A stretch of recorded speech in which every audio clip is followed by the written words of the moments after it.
Speaker के जरिए speaker से अनाउंसमेंट करके भीड़ इकट्ठी कराई गई थी, क्या हुआ था अगर आप बता पाए? सर, हम लोगों को ऐसा बताया गया कि स्पीकर से अनाउंसमेंट हुई है। वहाँ पे मस्जिद से अजान जो होता है, अजान से वो लोग, जैसा हम लोग को बताया गया है कि अजान के समय ही वो लोग भीड़ इकट्ठा किया, अजान वाले स्पीकर से वो लोग भीड़ इकट्ठा कर लिया। सर, मैंने कभी हिंदू मुस्लिम कुछ नहीं देखा, मेरे डैडी ने भी नहीं देखा। हिंदू मुस्लिम सिख ईसाई जो आए लोग शेड्यूल कास्ट, ये कास्ट वो कास्ट करते, मेरे डैडी ने सबको फैमिली बनाया और उनको लोगों ने मार दिया।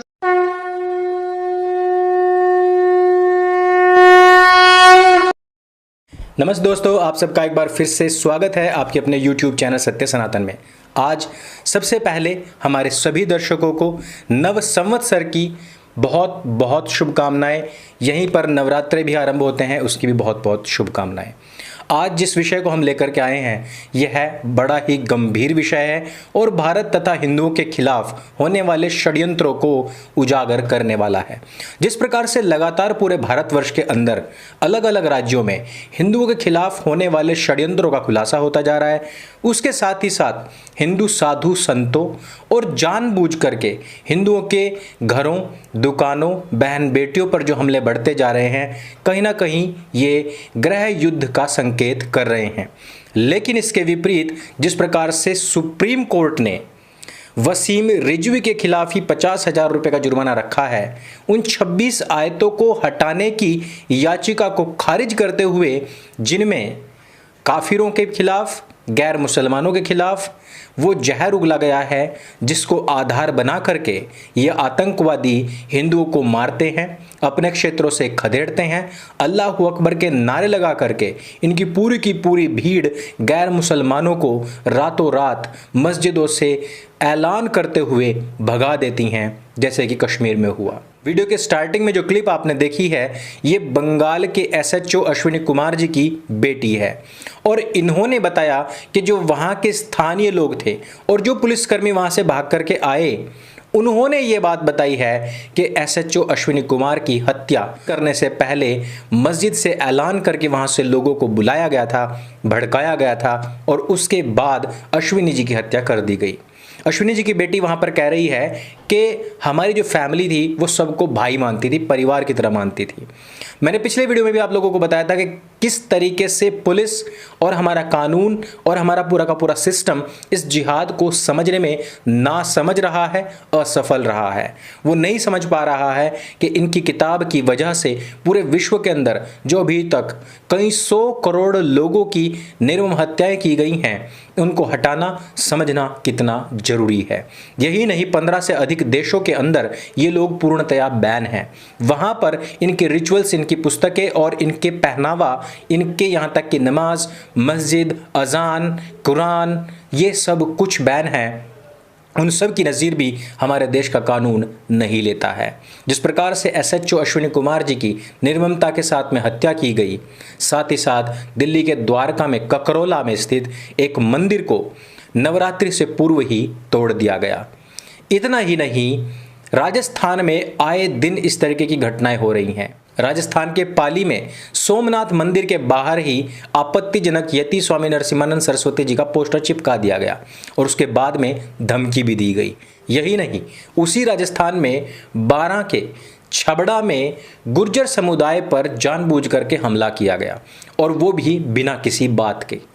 लाखों रुपए का सामान लूट लिया गया और करोड़ों की संपत्ति को जला करके खाक कर दिया गया।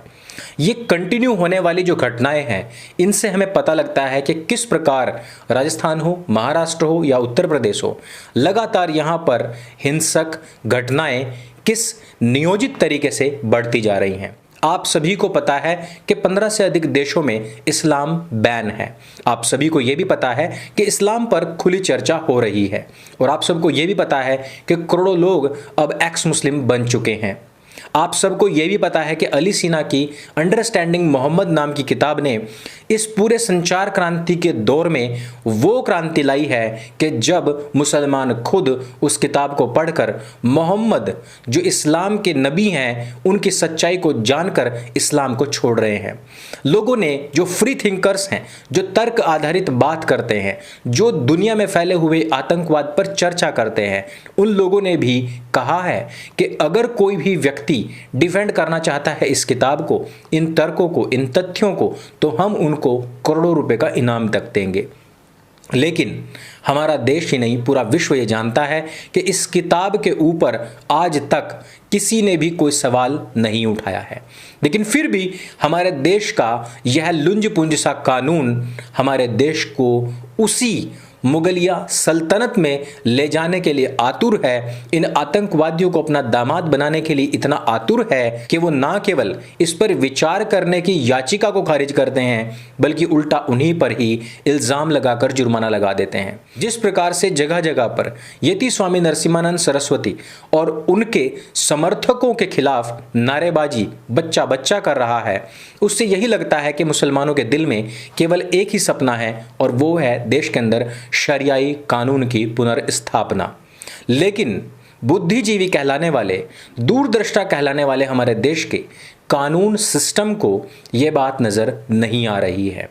अब ऐसे में हम और आप भला क्या कर सकते हैं? जहां हमारे इस देश में पूर्व से लेकर पश्चिम तक और उत्तर से लेकर दक्षिण तक मस्जिदें केवल इस बात का पर्याय बन चुकी हैं कि वहां से अजान के बाद यह हुंकार दी जाएगी कि आओ काफिरों को मारें। जब उन लोगों को मारा जाता है तब भी हमारे कानून की आंखें नहीं खुलती हैं। तब हमको ये बात समझ लेनी चाहिए कि आत्मरक्षा हेतु हमें स्वयं ही खड़ा होना होगा। ये अंग्रेजों का बनाया हुआ 1852 का कानून हमें आज 2021 में बचाने के लिए पूर्ण रूपेण अपंग की तरह खड़ा हुआ है।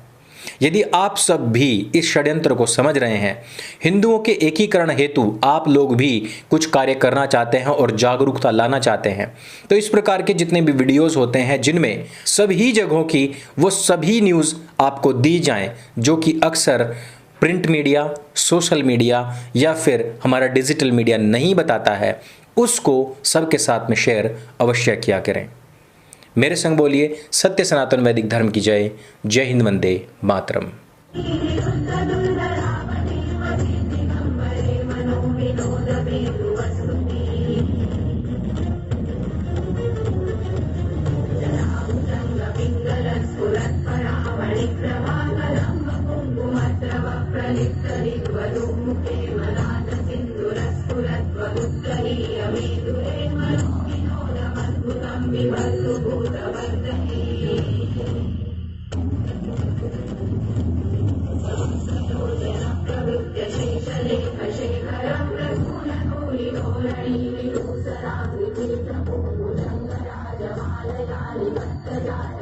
Thank you.